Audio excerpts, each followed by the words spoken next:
Chapter 42, Flaw.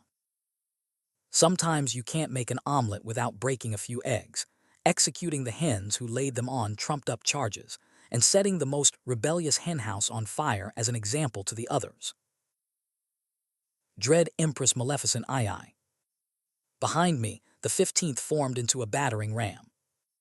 Cohorts repositioned smoothly as Juniper's orders were relayed, forming a long, broad column with myself and the Gallowborn at the head of it. The Prosrans and the Devils still suffered the occasional shot from Pickler's engines, but the mercenaries had largely been allowed to flee. I'd had a hard conversation on the subject with the Hellhound mere moments ago.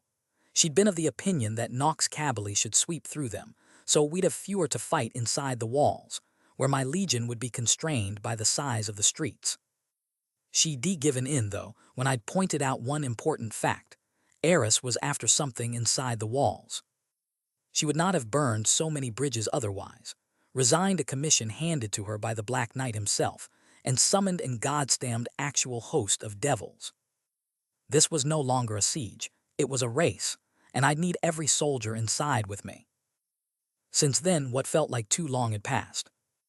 Baraka's execution had cooled my blood somewhat, but the fury had been replaced by restlessness. More than once I'd considered just taking the Gallowborn and going in without the rest of the 15th, but it was just too much of a risk.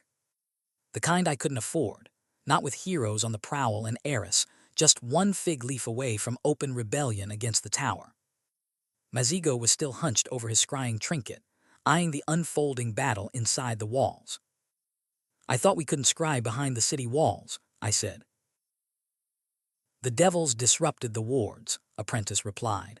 "I can have a look anywhere short of the ducal palace itself, and the lake. That place is swimming in so much holy power I doubt either of us could even eat the fish from it." "How's it looking for the defenders?" Hakram graveled. "Their commander set up concentric rings of defenses inside the city," the bespectacled mage said. "The walls are lost, but in their retreat they set on fire all the houses behind them. It appears to be slowing the devils down, and the soldiers are gathering on the first ring for another stand." "The lone swordsman?" I asked. "I found him twice," Mazigo said. "At the moment he appears to be single-handedly holding an avenue against the devils." "Keep an eye on him," I ordered. "We'll be headed in his direction as soon as we've established a beachhead." Apprentice replied with a gesture that was half agreement, half dismissal of the conversation, eyes still peeled on his instrument. Behind us the horns finally sounded, signaling it was time to begin the advance. Like a great beast coming to wake, the 15th began to march. I set Zombie to a trot, and the Gallowborn followed. From the corner of my eye, I saw Hakram gently remind Apprentice that he was supposed to be walking, jolting him out of his thoughts. I couldn't tell exactly where it had begun, though I thought it might have been the middle of the column. One voice started, then hundreds joined in and the avalanche swept over the entire legion. My soldiers were singing. He was a prince and a handsome lad, on a pretty white horse, all ironclad. His lance was silver but his heart gold. A peerless champion, or so we're told. Lo, the Lord of the Silver Spears. Most of my legionaries were terrible singers, though with that many voices in chorus it was hard to even tell. I cast a look at Hakram, who was whistling the tune and trying not to grin. So he cornered us on a muddy hill. His knights were up and eager to kill. But he said, "Halt. We need not fight. Only the she-witch will die tonight.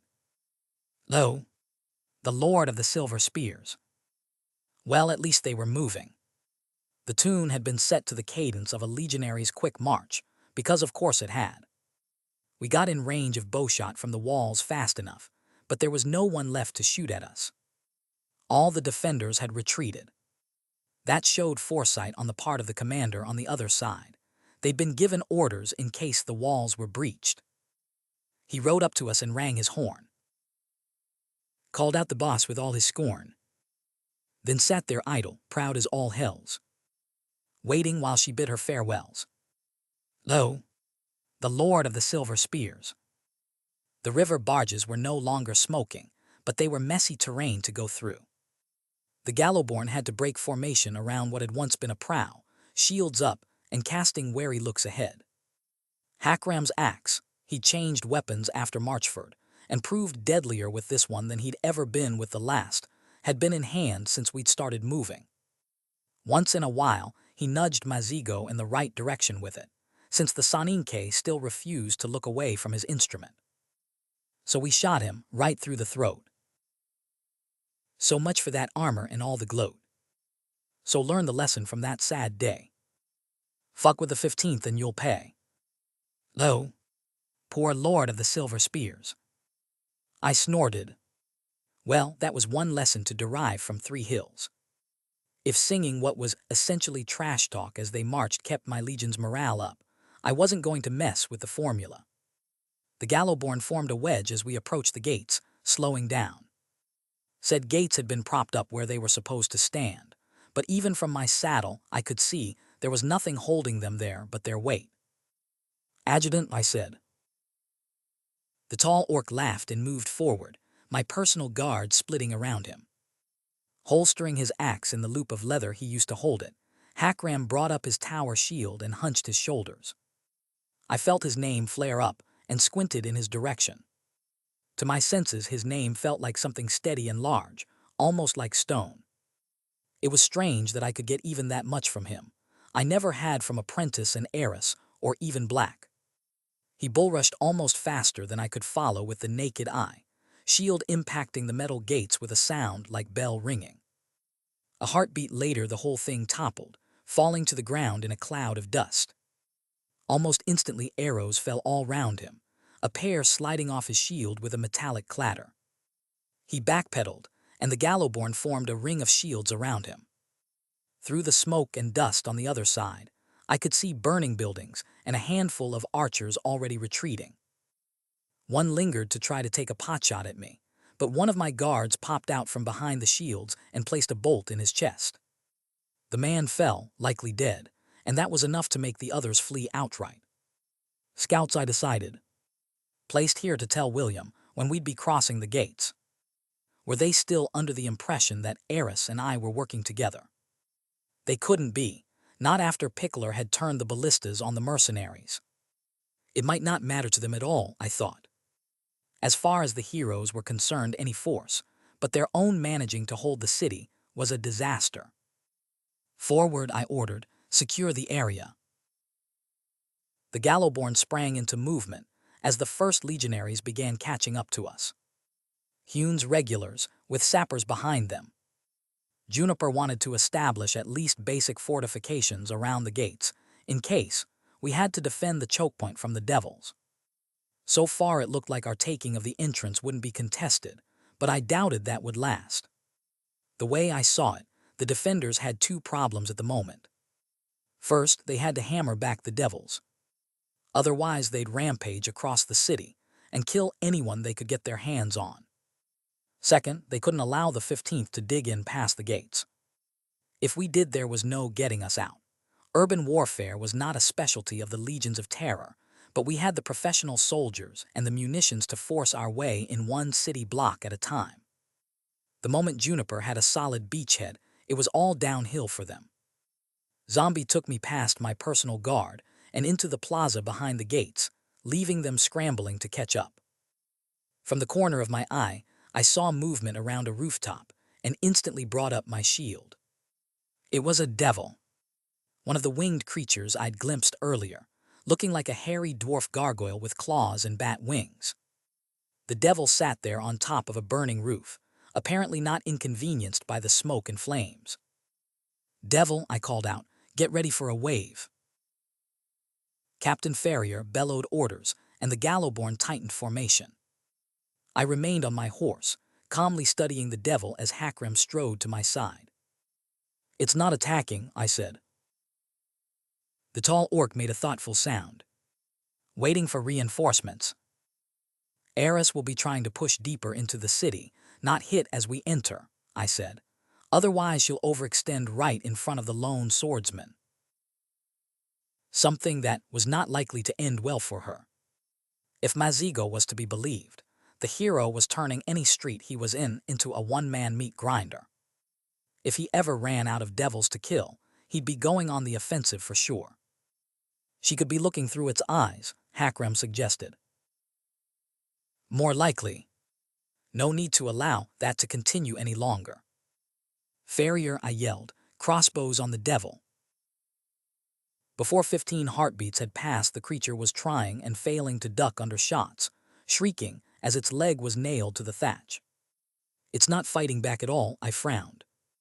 Mazigo arrived at my side, finally bothering to look up from his scrying. I leaned to the side in my saddle. Can you capture it? I asked. He raised an eyebrow and flicked his wrist upwards, muttering a few words. Panes of blue light formed a pyramid around the devil, neatly imprisoning it. Another flick of the wrist, and the pyramid was ripped off the roof, skidding against the ground as it was pulled in our direction. Half a dozen crossbows were trained on the imprisoned creature before it had even finished moving. Getting down from my horse, I ignored the protests of my guards and walked to the devil. I knelt in front of it. "Apprentice," I said, "open the panel in front of me." Immediately everyone but Mazigo began protesting, but I gestured for them to shut the hells up. "It's not going to fight me," I said. The panel flickered out of existence, and I leaned forward, pointing a finger at the devil. It shrunk back, screaming in dismay. "It can't fight me," I said. Apprentice knelt at my side, speaking in the arcane tongue. He clicked his tongue disapprovingly. "Only 9 layers of binding," he said. "Sloppy work, even by mass summoning standards." 9 lines of runes made of light formed in the air in front of him. The dark-skinned mage ran a finger down them, stopping at the 8th line. "They can't attack any one part of the legions," he said, sounding surprised. "If they touch a legionary, they have to just stop moving." I closed my eyes, letting out a breathless laugh. "Of course they can't," I said. "The angle Eris will work after this is that she was trying to make sure the angel wouldn't have anyone to convert, in case I failed. She was just covering all the bases like a good imperial citizen." Hakram let out a sharp breath. I hadn't even realized he was standing behind me. "If she wants to pretend that, her devils can't kill legionaries," he said. "Otherwise she was getting in the way of a tower-sanctioned military operation." "Well now," I murmured, "doesn't that just change things?" I grinned, slow and mean, and showing too much teeth for it to be friendly. It looked like I wasn't the one getting hampered by politics, for once. "Hakram," I said, rising to my feet, "send a runner to Commander Hune. The moment we have enough troops in the city, I want her forces to swing east in force and flank the devils. They are to slaughter any hellspawn they see and engage the defenders only if attacked." Adjutant saluted and immediately got to it. I offered a hand to Apprentice, hoisting him up. "You still have a general idea where the lone swordsman is?" I asked. "He moved further east," Mazigo replied, "but I can find him. Is that where we're headed?" "As soon as Hakram is back, we're moving out," I said. "You take me to such interesting places, Catherine," Apprentice spoke dryly. "What's next? A church full of demons that is also on fire." I shrugged. "Day's still young." We hugged the wall on our path east, as much to run into devils as to avoid running into rebels. A single company of regulars, and we still must have killed 20 of the creatures on our way through. The Galloborn realized early that if you ran in their direction, they just backed away without fighting, making them really easy to corner. Jackalheads and ironhooks mostly, but one of the lieutenants was a deft hand with a crossbow and brought down a couple of the already nicknamed monkeybats. Time was hard to estimate in a city on fire, which was unfortunate given how often I seemed to run into those. Twice we ran into small crews of scouts, but they retreated without fighting. Couldn't really blame them. Not a lot of people would want to scrap with a company of hardened veterans led by 3 named. The further east we got, the thicker the crowd of devils became. They started fleeing at the sight of us, which was irritating but could be worked to our advantage. If we cleared wherever we stepped just by being there, we could take the pressure off the defenders. It would be a fine line to walk. I didn't want William and his troops to get off too easy or they'd give the 15th trouble later, but if they collapsed now, we were all in trouble. I'd had an idea when I'd realized how devils were bound that might neuter them savagely. I needed to be in the right place for it to work though, and that place was the thick of the fight, where all the enemy soldiers were. That was not, I reflected, ideal. On the other hand, if I didn't start improvising now, this whole battle was fucked. Even worse, there was no telling where Eris currently was. Apprentice could find no trace of her when he scried, and I still had no goddamned idea what she was actually after. I couldn't help but think that the devils were another distraction, something for me to get stuck in while she had free hand to accomplish whatever it was she'd set out to accomplish. But I can't take care of that until I'm done with William. If the lone swordsman burst onto the scene while I was dealing with Eris, I was pretty much dead. All the contingencies I had for him involved a degree of controlled conditions, which was half the reason Mazigo would not be leaving my side for the rest of this battle. The best outcome I could hope for with the heroes was a truce until the devils were out of play, but that seemed unlikely. Not opening an additional front on each other might be more feasible, but if Eris was already past their lines, I'd have to pursue, and somehow I doubted they'd just clap me on the back and let me through. That could get messy. Weeping heavens, my life was a series of progressively worse messes. I'd been kind of hoping the worstness would eventually reach a plateau of awful and stop, but so far that height was nowhere in sight. Anyhow, I need to survive today to witness that shining ray of hope, I thought darkly. I slowed Zombie's gait with a twist of will, the Gallowborn following suit around me. I'd had an itch between my shoulders' blades for a while now, one I'd first believed to be the result of sweat and rough clothes. But it wasn't going away. "Hold your fire," I told my guards. "Thief, come the hell's out, let's have a chat." There was a long moment of silence afterwards, and I almost began to think I'd read too much into this. I hadn't, though. The short-haired woman strolled out of a nearby alley, hands casually in her pockets. No weapons in sight, but considering she'd thrown 24 boats at the field earlier, that meant less than nothing. She was smiling, but it didn't reach her eyes. "I love talking," Thief said. "It allows me to ask all sorts of questions, like, why the fuck did you summon a bunch of devils, you unholy twit?" "Wasn't me," I said. "We're clearing them out wherever we can." "If they're not on your side," Thief said, narrowing her eyes, "why aren't they attacking you?" "It's complicated," I replied. "Long story short, Eris is running a scheme." "Well, that makes it all better then," the heroine said with an unpleasant smile. "Does that mean we're friends now? Wanna hold hands, maybe braid my hair?" "Eris wouldn't have had the excuse to pull something like this if you assholes weren't summoning a brainwashing angel," I retorted sharply. There were limits to how civil I was willing to be with these people, and the kind of incivility I was willing to take from them. "Desperate times," Thief said, face turning blank. "What do you want, foundling?" "I want to talk with William." "Not sure he'll be all that interested in talking," the heroine said. "That'll be my problem to deal with," I replied. Thief mulled over that for a moment, then shrugged. "No skin off my back if he puts you down, I suppose. Follow me," she said. "Last I heard he was on the hunt for your little friend." I frowned. "Eris?" "That's the one," Thief agreed. "They should be playing the who's losing an arm game by now." The heroine leaned forward. "Here's a hint. The answer is usually not him." Red skies. This eye for an eye business is horridly proportional. I assure you, if I'm losing an eye, then so is everyone else. Dread Empress Sanguinea, aye.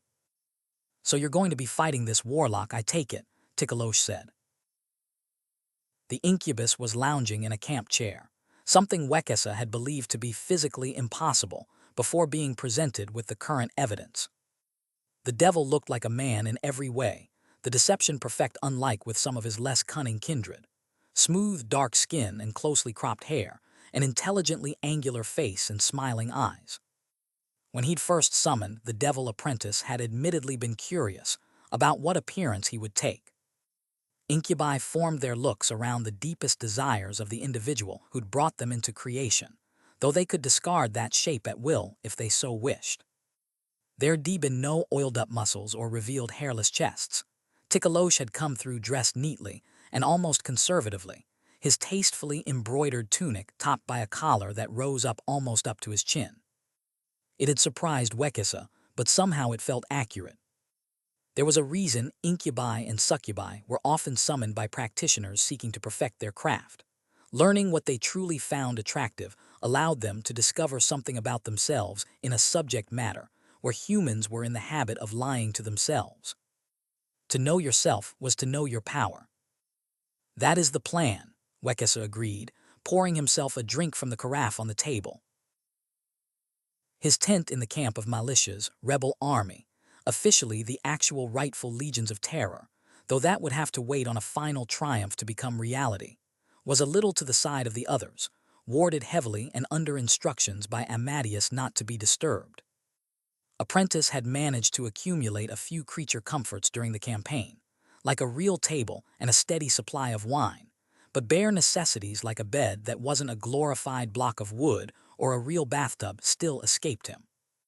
At least a few stone candles topped by blue mage fire made lanterns and their greasy scent unnecessary. Not that mud and greenery, mere a much better scent admittedly. Plan is not the word that comes to mind, Tikalosh spoke idly. You are still young, and this warlock is in the fullness of his power. I detect the hand of your vicious little confederate at work in this. Amadeus had made no mystery of his opinion that the incubus should be forced to cough out all his tricks and secrets, and then put down like an animal, a position that had not endeared him to Tikalosh. Wekissa disagreed, as it happened, and his friend trusted his judgment enough to let the matter lie. The devil was too interesting to be wasted in such a manner. He actually tried to convince me to delay the fight until we could catch him without support, Apprentice said. Something about hounding him until he was too weak to put up a fight, then striking the finishing blow. I suppose even that man can be right once in a while, Tikalosh conceded easily. Pour me one as well, would you? Wekissa raised an eyebrow in surprise but complied, handing the devil the goblet after it was full. Their fingers touched when Tikalosh took the cup, and just that was enough to raise the tension in the tent by a notch. It would have been easier to ignore the attraction, Apprentice knew, if he hadn't been so certain the bindings on the incubus were perfect. That near certainty that the sex would be fantastic made it even worse. I know for a fact devils do not need sustenance while in creation, Wekissa said, watching the other man sip at the wine. We don't, Tikalosh acknowledged. I do, however, quite enjoy the taste of wine. The prissy stuff is vastly inferior to the vineyards from the west, but it makes for an acceptable table vintage. So you can differentiate between specific kinds of tastes, Apprentice said, eyes sharpening as he leaned forward. The 8th of the 23 bindings, the incubus, was under prevented him from ever lying, one of the many reasons the devil was such a fascinating source of information. I can, Tikalosh said, hand rising to indicate an equivocation, a consequence of both the length of my existence and what you might call my nature. Lust, Wekissa said. Desire, the incubus corrected. Lust is such a limited concept, and I am a most complex creature. You are an entity driven by an absolute, Apprentice said. Absolutes are by their nature simple. They would not function otherwise. Tikalosh smiled. It was not patronizing or mocking. It was the smile of an educated man enjoying a lively conversation. Wekissa sipped at his wine to distract himself. He'd always had a weakness for clever men. Desire is to want, the incubus said. I want all things, Apprentice. The pleasures of the flesh is some of the most instinctual desires to your species, so they tend to be the strongest desire in my kind as well. but I've been around for a very long time and I've learned to be discerning in my own desires. Like wine, the dark-skinned mage said.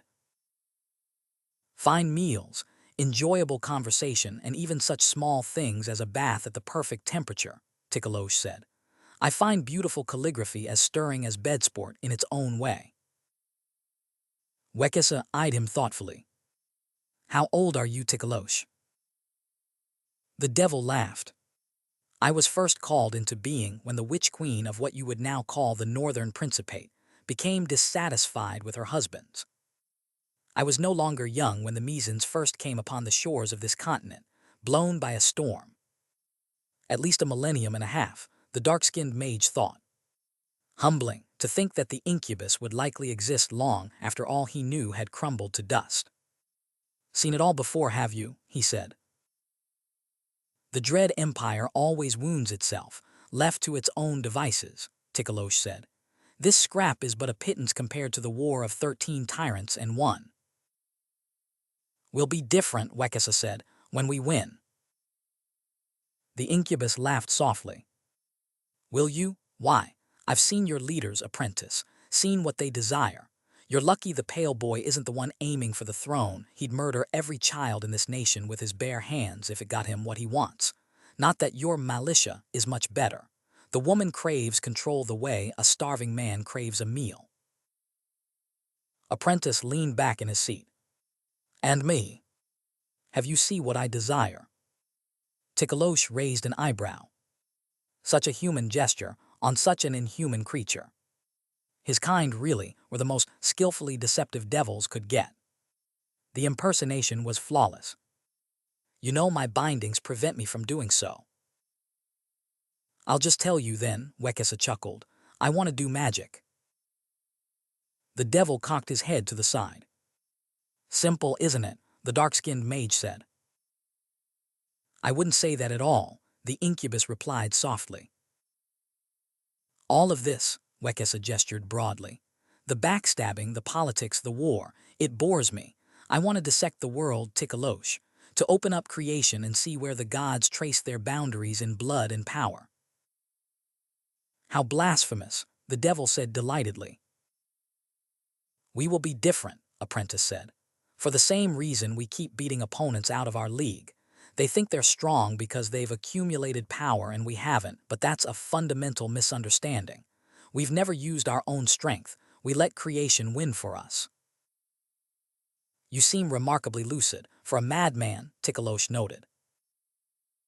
I might still die tomorrow, the mage said, which is why I need to ask you 2 questions. I compel you to answer. Were you trying to seduce me throughout this conversation? No, the incubus replied. I compel you to answer, he spoke again. Are you attracted to me? I'm attracted to everyone, Tikalosh said. The dark-skinned mage drained the rest of his wine, then rose to his feet. Wekesa unbuttoned the top button of his tunic. He raised an eyebrow at the incubus.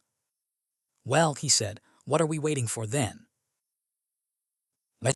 When the High Lord Duma had ordered a fresh set of forts built in the northern reaches of his domain, it had been met with a degree of surprise by most. The High Lordship of Aksum covered a third of the wasteland, but it had not been under threat by anyone in a long time. Though dread Emperor Nefarious had become a reclusive hedonist, the empire was still largely at peace. Amadeus had recently told Wekesa it hadn't actually been the High Lord's notion at all. The refusal of the clans to pay their owed tributes to the tower had pushed the Chancellor, who'd effectively ruled Pries in those days, to consider war with the Greenskins. Though Wolof stood between Aksum and the steppes, the latter was still the last line of defense between the Orcs and the Green Stretch. The Empire's bread basket had to be protected at all costs if it came to war. Widespread food shortages caused by rampaging Greenskins would lead to the kind of unrest that had toppled tyrants so many times before.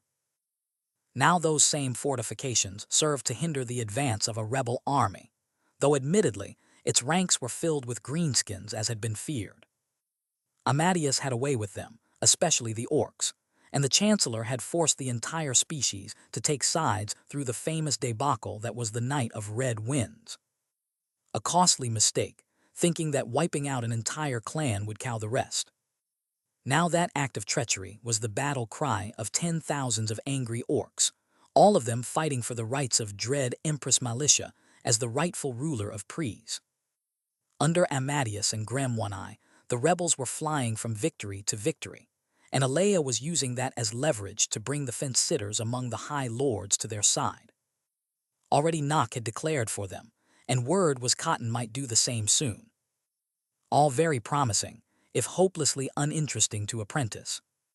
He had more practical matters to concern himself with, anyway, such as the fortifications ahead.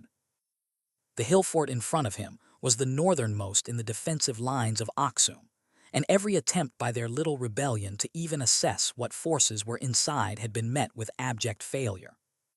Scouts who got within half a mile were made into desiccated husks by spells coming from inside, a ritual Wekesa was rather familiar with.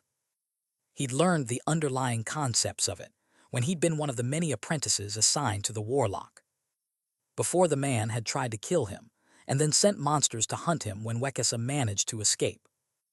Before he'd fallen in with a strange Dooney boy who wanted to change the empire one corpse at a time.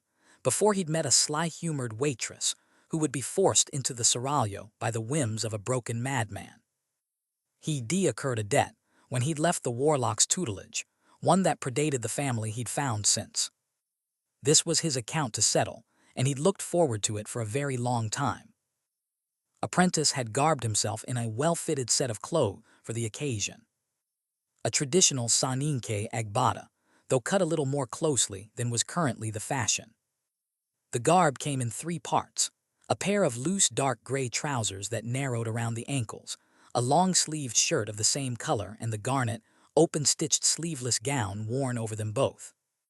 Effectiveness and appearance should be married when feasible, such was the Saninke way. There was a hint of golden embroidery on the gown, the patterns arcane and hard to make out.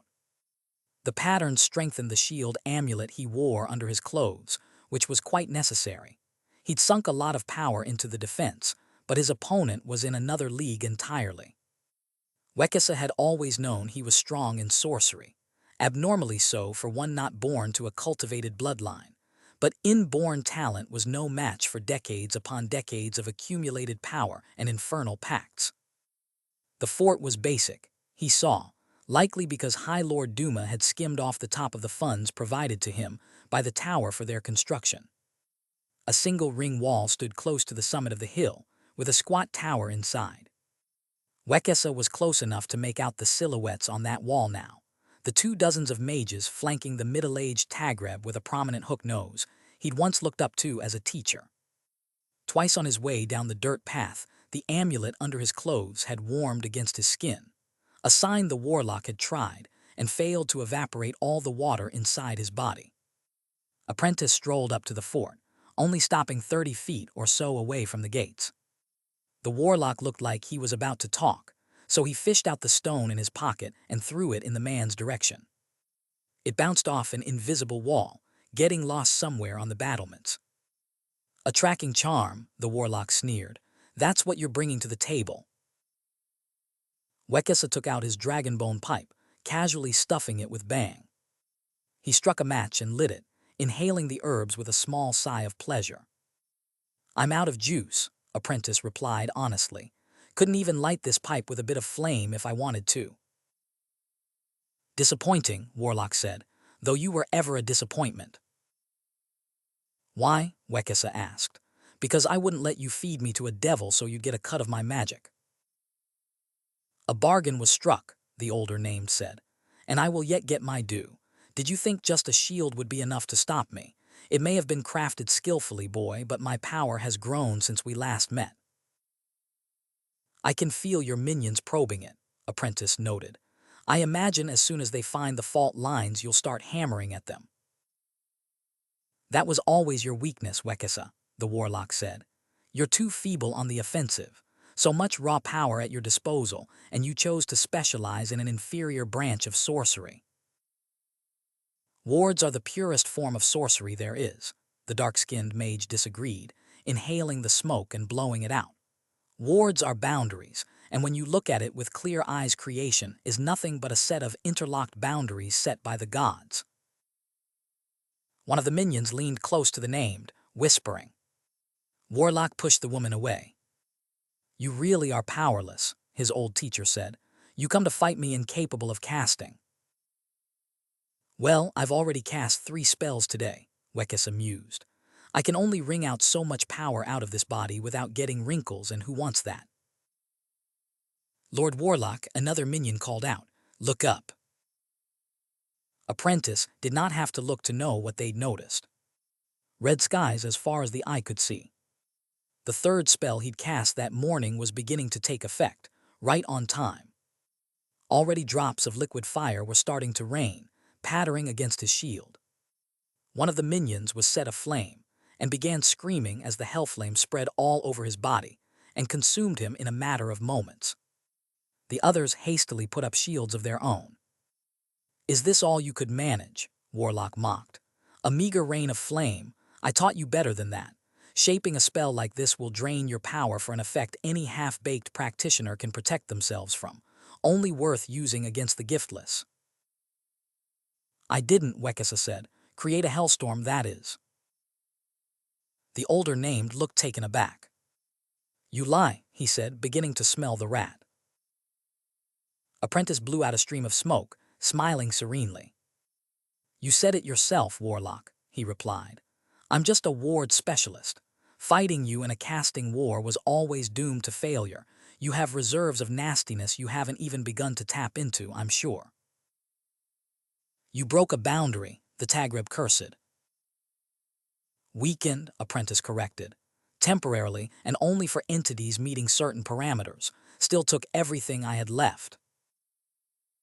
In the distance, a chunk of flaming rock, the size of a small house, hit the ground with a sound like thunder, spreading waves of hellflame on impact.